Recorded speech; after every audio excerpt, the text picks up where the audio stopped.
All right, everybody, welcome to a very special edition of the Fantasy Sports Wrap. We are joined by Tom Brown. You know him as Phoenix Tower. I'm Michael. Darren. And Tom, hey, welcome to the show. You are our very first guest on Fantasy Sports Wrap. How does that feel?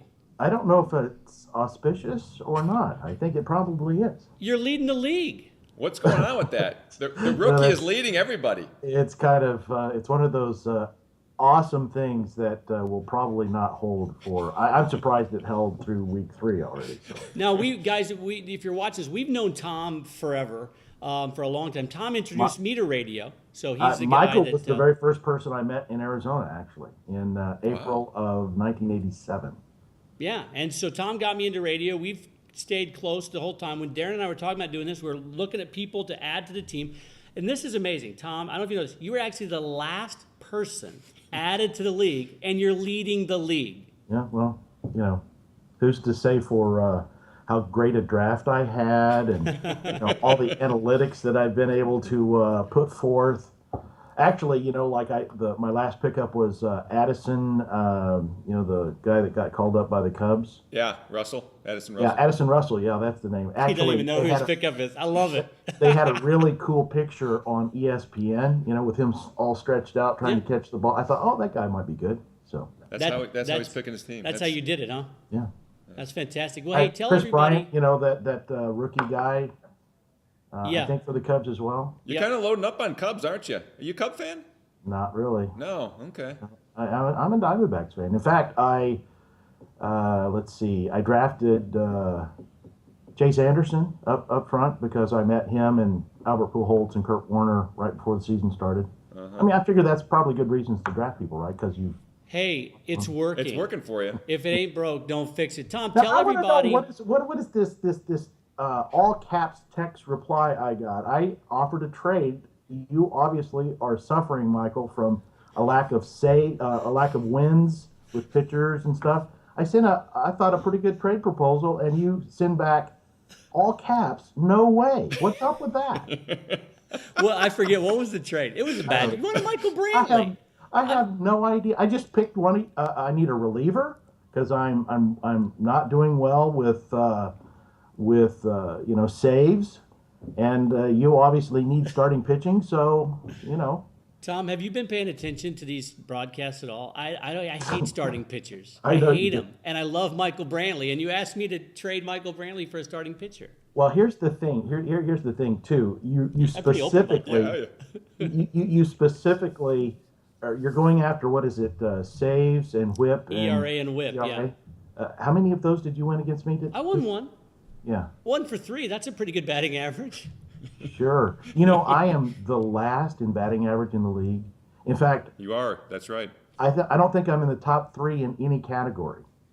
No, you're not. And when we were christening you, the lead leader, the tops, all that stuff, right. You actually emailed back and said, guys, I'm just getting lucky in my matchups right now. Some of that's true, most of it's not, but because you're playing well. But tell everybody, because we christened you the newbie, have you ever played fantasy baseball before? I think I may have. I'm not sure. I've played fantasy football before, sure. For sure. All right, and I may have played baseball, but it was, it was one of those things where you set it and forget it kind of right experiences.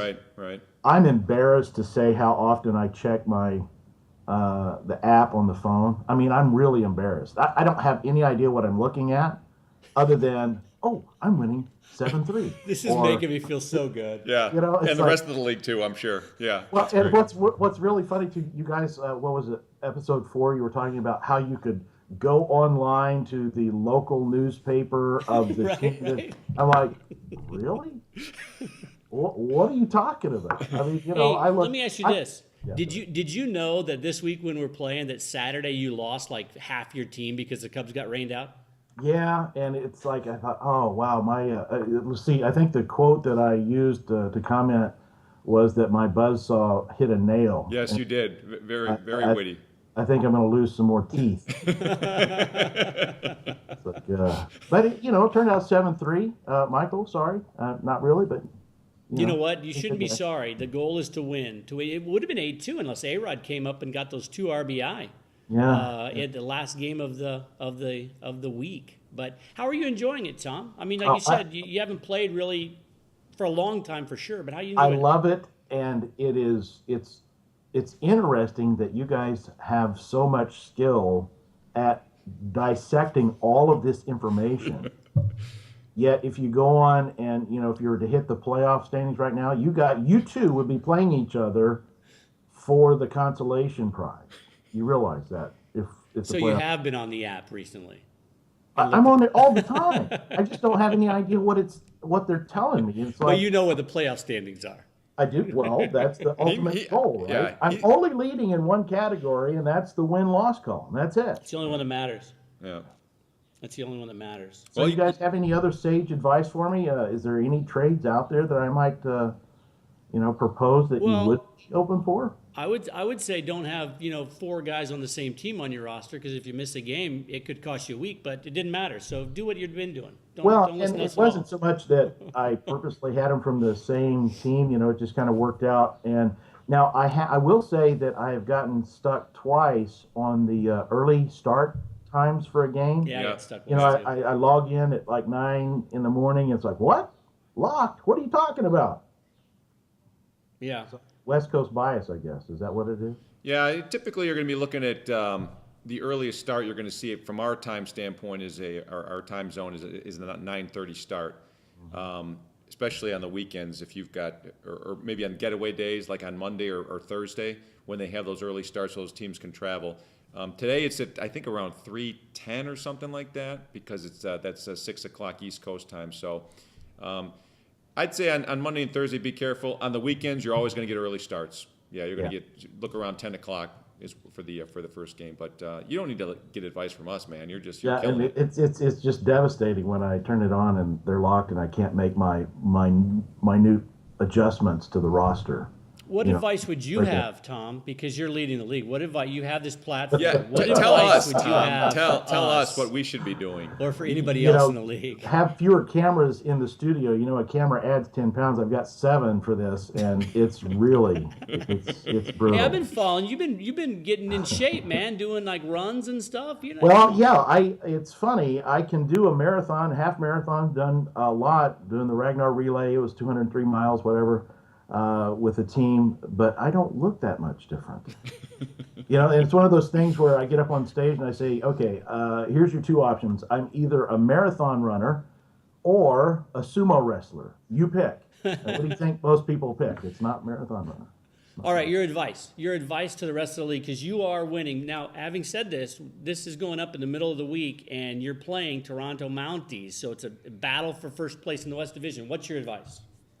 Well, the number one thing that I, really is talking to other people that do this, like professionally, like you guys. Sincerely, I kind of watch what you guys say. I listen, and then it's like, oh, everybody seems to be picking up this guy. I wonder if he's available. Yeah, that's pretty much how I'm doing it. Okay. Probably listening to you more than me. And I, sincerely, if you were to ask me who's on my team, I could say Albert Pujols for sure. On your bench. Molina is because he's not playing today. Molina, he's on it. And he's not doing so well this year. He's day to day, but he's supposed to be good, right? The catcher for the Cardinals, right? He's a really good defensive catcher. You don't get any stats for that, but he's good. I mean, there's not many good catchers. Though, it's tough to find a really good offensive catcher unless it's Buster Posey or something. Yeah, you got to stay with that. This Chris Bryant kid, you picked him really high. Like when you picked him that high, everybody knew he was going to be in the minors to start with, but they knew he'd come up. We were kind of like, wow, that's kind of a crazy pick that high. But you wanted him, you got him, and man, he's already showing. He's hitting 333. Hasn't got a home run yet, but already like 7 RBI. Well, one of the things, like I said, asking people that really, do this a lot. I have somebody in my sphere of influence that can almost name anybody in the minor leagues at any given time on any. So I said, give me 2 guys, that nobody knows about, probably unless they really study this. And I tried not to reach too much, but I had my list. I say the first 10 picks, I was keeping up with everything, and then after that, it just kind of, oh no, I'm running out of time, and just grabbed whoever was there. Everybody's like that. Well, Tom, you picked a lot. You might be happy to know you picked a lot of guys that I was targeting. I was very, very happy to see that, Deron. In fact, I think that was the greatest joy of the draft was when you typed on the on the comment line there that you're taking my guys is because I knew that's, I was somewhere in the ballpark of being accurate. Well, we say you got 4 Cubs, but you got 4 good Cub players. Of course, the jury's kind of out on him still. Yeah, but we'll see. You got I Rizzo, Bryant, and Soler, and these guys keep hitting. Good. You're going to be tough to beat. I mean, that's you pile into a team that's really producing, and you got the same players. You run the risk if they get shut out one day, you're not going to get anything. But if they go on a run here, it's going to be real helpful for your production. I'm kind of using the Arizona Cardinals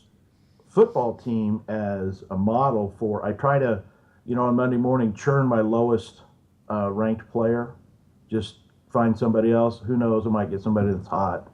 Maybe not. So if they're not producing, and sometimes it's a relief pitcher or starting pitcher or batter. But whoever's kind of lowest, I'll just by rote just go ahead and churn that player out. And just to see if I can't improve at least a little bit. You already do that this week? Yes. I changed out a relief pitcher, and like I said, I have no idea who these people are. Just going completely by stats, and let's see. My team is what I need to hit. Let's see. So I picked up Yimi Garcia. Did I say that anywhere Clippard. close? Yeah. Tyler Clippard. And I had somebody say, "Oh, I really like this guy," and I wasn't happy, and. Well, he blew a save yesterday too. Yeah. And not in good fact. It's one thing to blow a save. It's another thing to, not have a lot of saves to begin with. So Is he still the closer in Oakland? He is, but probably not for long. Their regular guy's going to be coming back here. Yeah, that's what I read. But that's the other thing too. I read the notes a lot, but I try to, I don't know, just keep the bottom of my team fresh. So that who knows, I might grab somebody that's valuable. But seriously, on Addison, I picked him on a lark. It's like, oh, everybody's talking about him. Let me see if he's available. He was, so I took him. Yeah. Well, you're leading it, man. 28-2 in first place. And who was it I beat this week? I can't. Who did you play this week? Who did he play? I don't remember. One of the. Check the standings. I think it was my co-host. I don't know. Check the standings. And are you getting the messages through the producers here at the radio station? I'm just wondering, during Yeah, the that's always fun games. when I'm sitting in Utah Valley in a rain delay and Bill Davidson says, "Hey, Tom Brown wanted me to let you know that he's beating you in fantasy baseball." Anything I can do to help. Tom, why don't you tell the rest of the league members really, you're in the studio right now, where you're working at, what you're doing with the concert seat and so forth. Well, I do a daily talk show. I do mornings, and pretty much since I've been around longer than everybody here, whatever they need done that particular day. I got to get off here. I have Kirk Cameron and Candace Cameron's mom. I'm going to be interviewing here in just a moment or two. So cool. Any good questions for them? Or so you're gonna kick us out so you can interview Kirk Cameron and Candace Brenda. Cameron's mom. Yeah. We invite you in a league. We basically lay down so you can feel good about yourself for 3 weeks. Yeah. Well, that's what I'm hoping you're doing. Well, the last thing I'll say, Tom, is it's an 18-week season. Yeah, I know. Yeah. And you've had a nice run of it early. You said that last week before you played me. Now, last week I said, hey, it's an 18-week season. There's only 2 weeks down. I got time. Now I'm saying it's an 18-week season. There's only 3 weeks down. I got time. If I go 0-10, you'll catch me this week. You realize that? On that note, Tom, thanks for being our guest. Thanks for being in the league. It's a lot of fun. Great job catch so up down far, the Tom. road. Yep. That's Tom Brown of Phoenix Tower. Thanks, everybody. We'll see you next time.